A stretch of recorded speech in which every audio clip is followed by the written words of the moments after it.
Alright guys, let's talk about sleep. Now sleep is super important. We know it is, honestly, it's the first thing I try to help my clients with. It is the pillar of health. Sleep is the most important supplement you can take. It helps your brain, it helps your gut, it helps your performance, your body. It's just, there's no end to it. Now, that thought that we sleep when we're dead is just wrong. Don't wait that long, or that'll come sooner than you think. But if you have a problem with sleep, also don't feel bad. Don't think there isn't any hope. There surely is, and we're going to teach you what those methods are of improving your sleep. Not just the quantity, but also the quality of it. Now, your circadian rhythm is the cycle of your energy and your alertness and sleepiness. Okay? So, it starts usually in the morning, right? In the morning we feel alert, and at night we feel sleepy. That's the way it should work optimally. Your circadian rhythm is very much tied into light. Light, especially outside light, the sun, really regulates when we feel alert and when we feel tired. But it's not the only thing that affects sleep. So now let's tie this back in. So sleeping, being alert, waking up and going to bed is a switch. Your circadian rhythm closely mimics that switch and affects it. So now that we have that understood, now what are these maybe levers that we can use to affect when we feel sleepy and when we want to feel alert? So let's talk about a few of those levers. As you might think, light is one of those levers because it affects the circadian rhythm. It affects so many things. So in simple, sunlight in the morning or when we are waking up, that really helps us stay alert. Now, sunlight is very important. You see, we have special receptors in the bottom of our eyes. These receptors, they work perfectly with the rising rays of the sun. So as the sun rises over the horizon around 6 to 8 a.m., right, depending on what time of year it is, what the season is, those rays come at a perfect angle to hit our lower eyes. And that's where the cells are in our lower eyeballs that are really affected by light, and then hence affect the rest of our bodies, our brains, our biological systems, and tell us to rise up, be alert, right? And that's why your mom would come into your room, open up the blinds, the light would come in and wake you up, right? So light is one of those levers. So, but morning light is especially important. Blue light. So blue light is not bad. It's just bad at the wrong time. Blue light is part of the sun. It's the wavelength, the spectrum of light that really affects us in order to wake us up. It's a good thing in the morning. The ironic thing is that it takes a lot of blue light to wake us up. Now, artificial light is not enough to do that, but sunlight is. And even, let's say, if you are living in London on a rainy day, if you're outside in the morning, there's a surprising amount of blue light, natural blue light from the sun coming in, that is much more than even if you had bright LEDs inside. So ideally, you want to get that morning sunlight, even if it's not sunny outside, but that morning light, even in a cloudy situation, it's still going to affect your eyes, your body, and wake you up. Now, can you use artificial light? You can. It's not going to help as much. You're going to need a ton. Maybe the closest thing in a reasonable price would be like those vlogging lights that YouTubers or Instagram influencers have. They're very bright, and you want them, as bright and as white blue light as you can. Turn that on. You could soak that in. Now, if it's a sunny day, obviously, you wouldn't need as much. You could maybe 30 seconds, even if you're like in Florida in the middle of the summer, more like 2 to 5 minutes most of the time in most places around the world. Or let's say if you are in that cloudy London morning, then maybe you need 10 to 20 minutes of that natural blue sunlight. And again, it's not a sin if you can't get this every day, but you want to try and get it every day. It is that important. Now, the opposite side of that lever of light is that darkness affects us, makes us sleepy, right? That goes around with that circadian rhythm. So at night, you want to obviously limit light. Now, the interesting thing is that if you get that morning sunlight, that is really, really good for you. But don't forget about that sunset light. Evening sunset light is also excellent because it kind of helps condition your body. Your body says, hey, this light's coming in is a little different. It's getting me ready to go to sleep. Also, it has a little bit of an inoculation effect. It kind of helps to undo some of the damaging artificial light that can happen later on in the evening. Which brings us to our next point. Because of those cells in the bottom of our eyes that are very sensitive to blue light, especially at night after sunset, especially 8, 9, 10, after 10 really bad.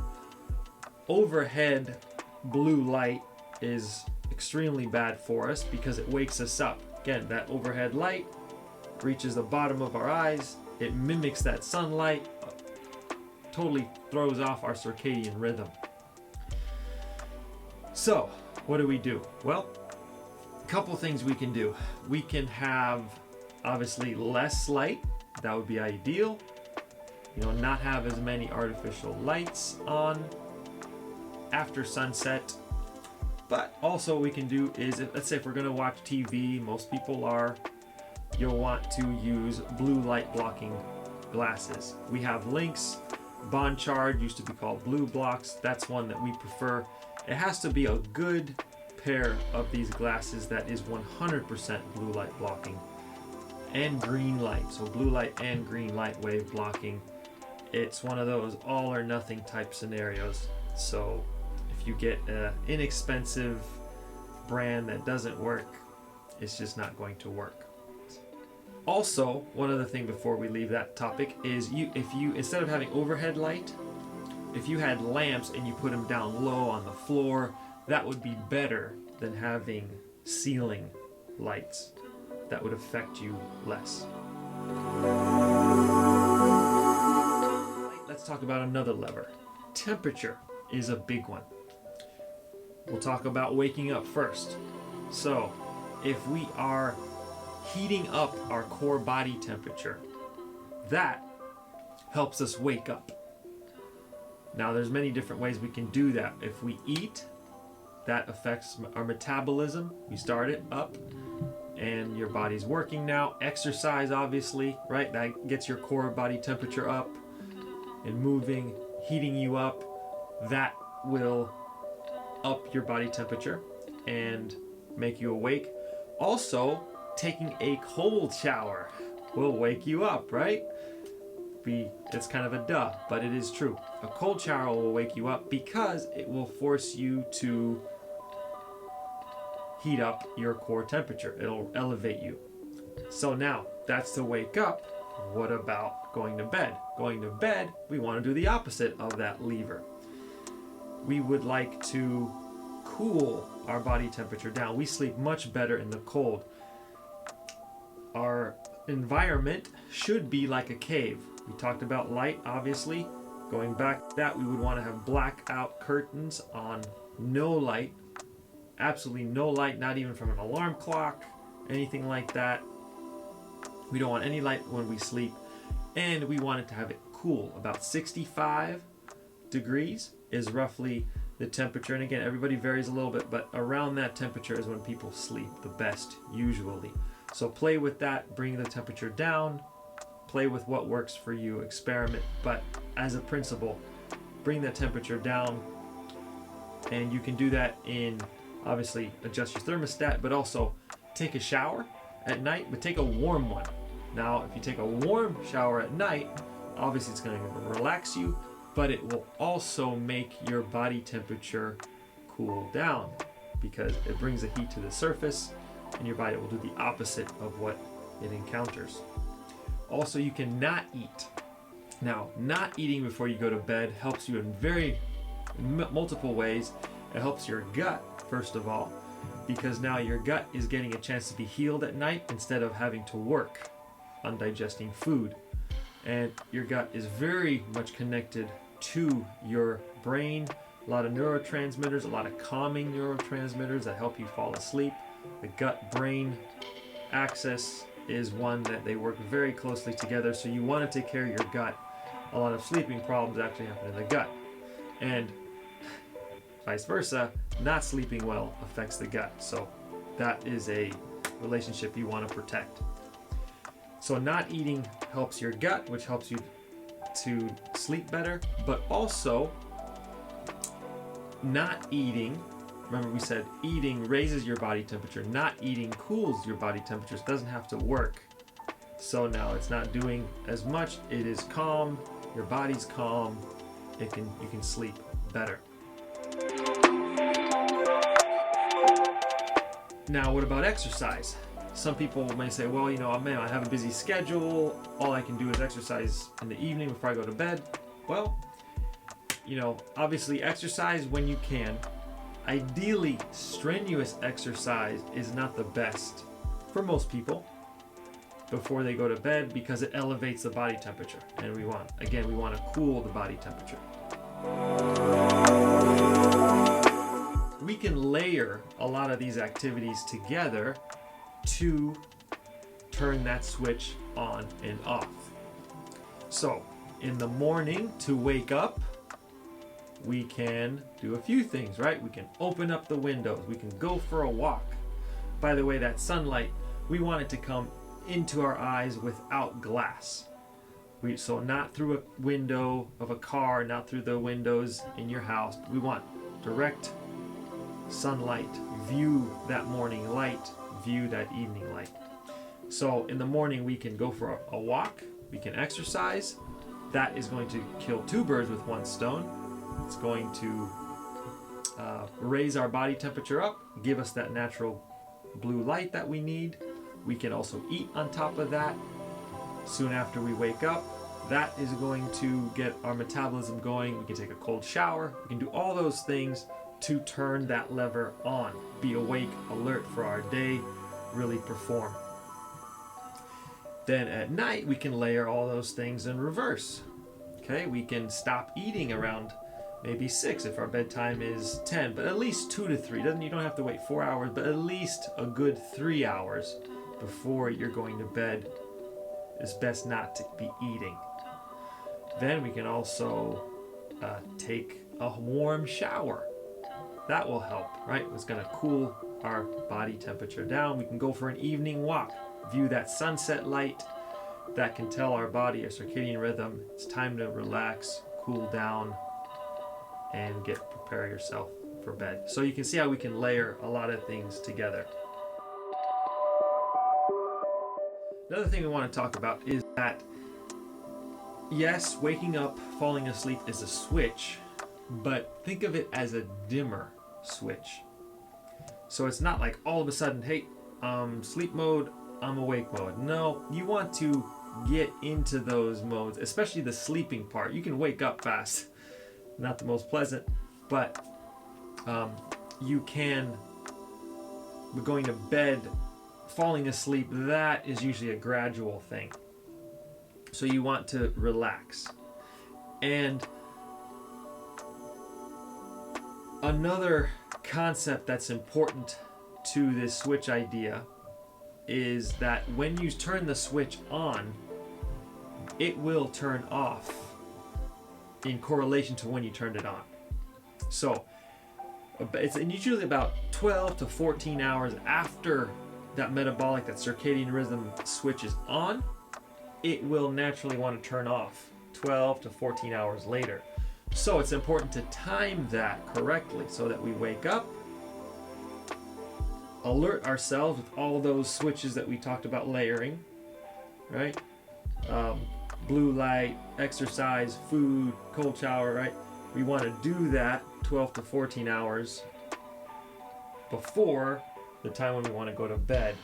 And then around 12 to 14 hours after we did that on switch, we want to start doing the dimmer switch, not eating, warm shower, view evening light, blue light blockers, cool temperature, those kind of things to help us sleep. Now, the idea of caffeine, right? Caffeine, we're like, man, I feel tired, I need caffeine. Well, caffeine does not give you energy. It actually blocks the fact that you're tired. It fits in the adrenaline receptors in your body. It fits that molecule in there, so it blocks it. And then your body says, oh, I'm okay. I'm not as tired as I thought I was. But then that dissipates, and then you crash. So that dissipating part of caffeine is important because it has a half-life, anywhere from like about 4 to 8 hours. So it could be, that means that when you have a cup of coffee, 8 hours later you have half of that cup of coffee still running in your system, which is why it's important not to drink coffee in the afternoon. Usually by noon, 2 p.m., but I would say noon, cut that off.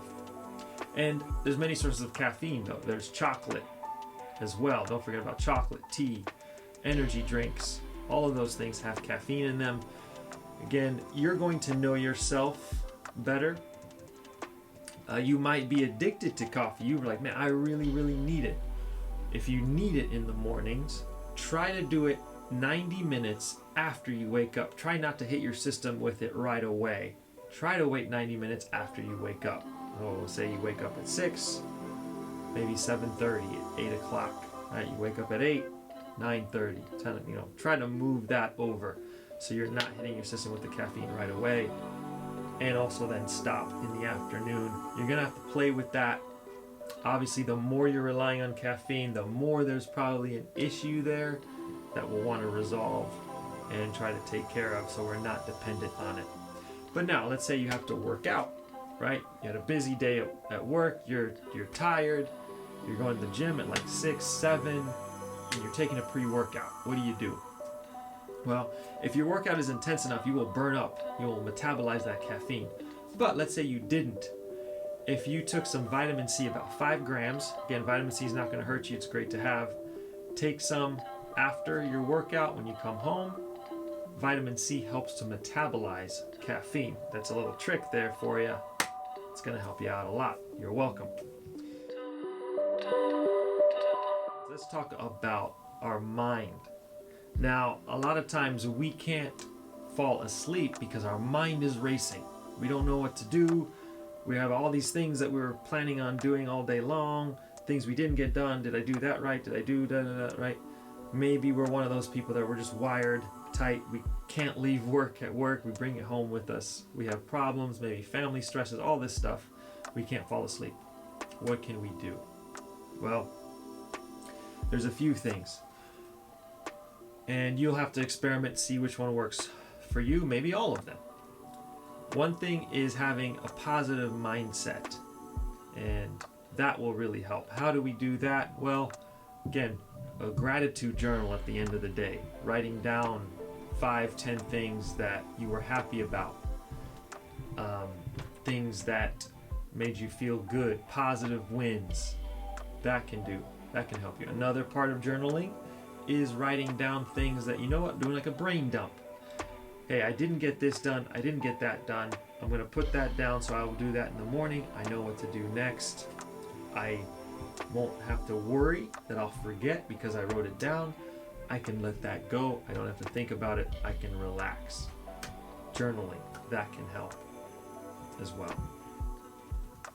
For some people, reading a book that's not too stimulating, talking with friends, all these things can help with that, calming the brain. Another tactic that can be used to calm the brain is not using your brain. See, you usually can't control your mind. You can't help your mind to help your mind. So it's like, well, I'm stressed. I won't think about it. I'll think about something else. That doesn't usually work. We usually just keep thinking about the thing that we're thinking. But we can use our body to kind of control and affect our mind. So our breathing. Breathing in stimulates us. Exhaling, breathing out, relaxes us. So if we can make our exhales longer than our inhales, that will automatically calm our central nervous system and our body down.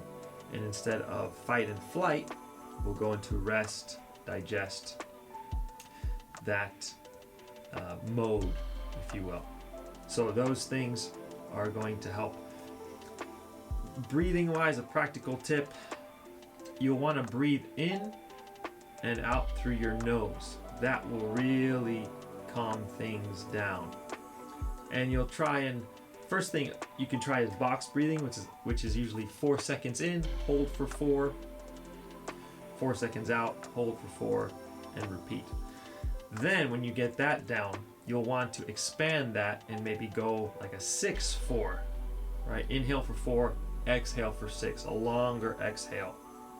And then you do about a few minutes of those 10-second breaths, 4 in, 6 out. And again, you can work on that, make it longer and longer, calm down. But a little warning here, don't be holding your breath like you're anxious, because then that could release adrenaline and that'll wake you up. So again, you want to be calm, you don't want to be suffocating yourself, not drowning yourself, but nice and calm, easy breathing, focusing on the exhale. Now let's go into supplements, and we'll start with the first supplement, which actually helps calm the brain, magnesium. So there's many forms of magnesium. Magnesium helps the body in hundreds of processes, super important mineral, and almost everybody is deficient in it. So taking magnesium in general is great, but there is specific for the body, muscles, body organs, but there's a specific magnesium threonate, that is good for the brain. It crosses the blood-brain barrier, so it helps relax the brain. That's a great supplement. It's a great one to start off with because doesn't have a very high, just about everybody can benefit from it. Everybody's deficient in it. Doesn't affect anybody. Inositol, that's another supplement. Apigenin is another supplement. Again, these are all you'll have to kind of test for yourself. Everybody's a little different. Melatonin is a supplement that is very common as medicated for sleep, but with melatonin, be careful. I'm not saying you should never use it, but with teenagers, for example, be careful to give it to young people and teenagers, because it actually can mess with the hormones a little bit and harden the bones. It manipulates estrogen a little bit for teenagers, so be careful of that. Also, melatonin is probably not something you want to take every night. Maybe try it, see how you feel. A lot of times it can leave you with like a very doozy, foggy effect afterwards. And again, I'm not browbeating melatonin. It's not bad. It does help some people. But if you're going to use it here and there. Maybe 2-3 times a week. Try not to make a habit. Maybe only when you need it for a really good night of sleep. Experiment with it. but that shouldn't be your go-to. Just be aware of it and be cautious of what you put into your body. So obviously there's some other supplements. If you have any questions, please reach out, let me know, and as we work together, we'll be able to see what works, what doesn't. But that will, in general, if you have any questions, again, let me know. But that gives you a nice little overview, a little podcast, if you will, a little lesson, masterclass on sleep. So hope you enjoy that. Again, reach out if you have any questions, and have a good night's sleep.